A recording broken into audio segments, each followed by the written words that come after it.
سلام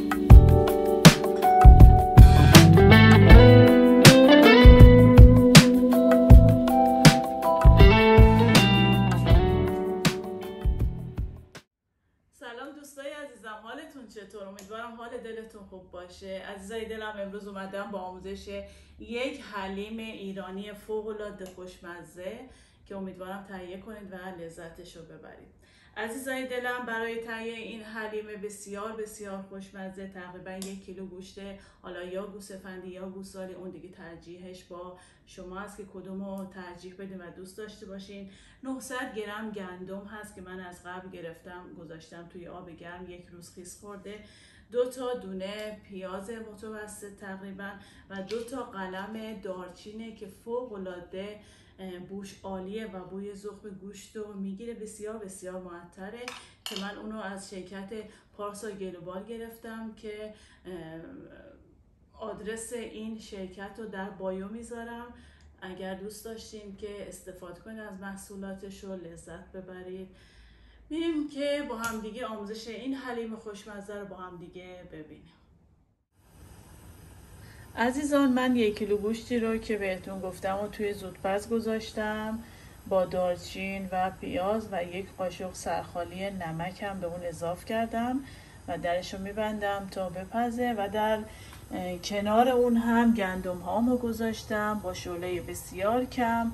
تقریبا 3 ساعت زمان میبره تا گندم ها کاملا پخته بشه و بعد با هم دیگه مراحل بعدش رو میبینیم که چطور تهیه میشه این حلیم خوشمزه.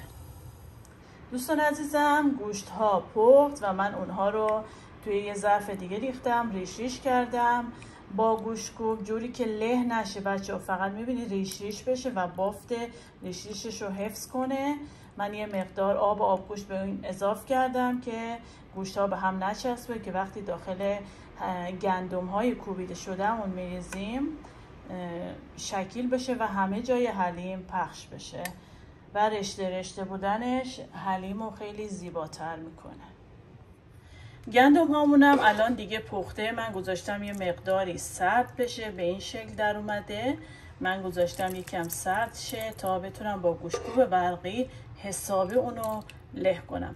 گندم از این له تر نمیشه، حتی اگر 4-5 ساعت شما بذاریم بجوشه و فکر کنید اون هم میپاشه، نه به هیچ عنوان، حتما باید با گوشتکوب برقی اونو له کنید. من گذاشتم یه مقدار سرد شه تا مراحل له شدنش رو هم نشونتون میدم. دوستای عزیزم، الان زمانی هست که من باید با گوشتکوب برقی اونو حسابی له کنم. کاملا پخته و الان سرد شده، من اونا رو له میکنم، شما میبینید.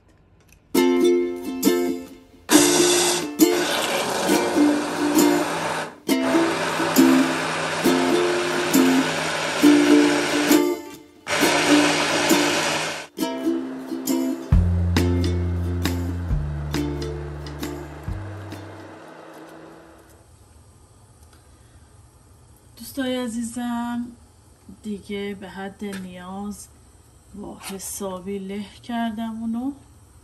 با گوشتکوب برقی میذارم یه مقداری حالا گرم شه و الان اون گوشتایی که گفتم بهتون ریش کردم و بهش اضافه میکنم. الان سرد شده، چربی روی گوشت هم بسته. الان رو به این حلیممون، به این گندم ها من اضافه میکنم و اجازه میدم مقداری با هم بجوشه و اصطلاحاً میگن دست به دست هم بده و طعم گندم و گوشت با هم دیگه مخلوط شه، یکم بجوشه تا جا بیفته.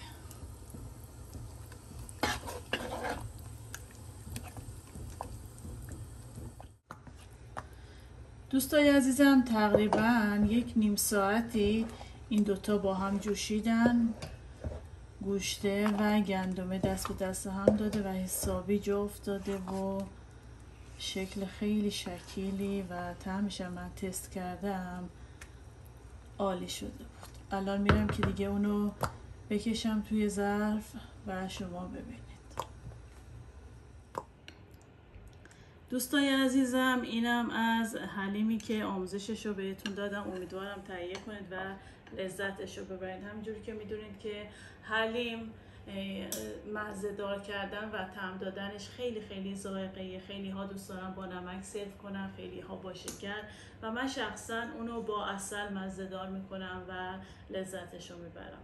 دوستای عزیزم، من این عسل و دارچینی رو که قبلا پای گوشت انداختم و مقدارش رو آسیاب کردم و برای تزیین روی حلیم از اون استفاده کردم و از شرکت پارسا گلوبال تهیه میکنم که به صورت آنلاین من اونا رو سفارش میدم. محصولاتشون فوق‌العاده بی‌نظیر و درجه‌ای که دوست داشتین. من سایتش رو در کپشن میذارم. اگر دوست داشتین و مایل بودین میتونید خرید کنید و لذتش رو ببرید. عزیزای دلم، خوشحال میشم که با لایک و سابسکرایب منو حمایت کنید تا با یک برنامه دیگه، یک آموزش دیگه به دیدنتون بیام و لحظات خوبی رو با هم سپری کنیم. دوستتون دارم و به دست خداوند بزرگ میسپارمتون. ایام بکام.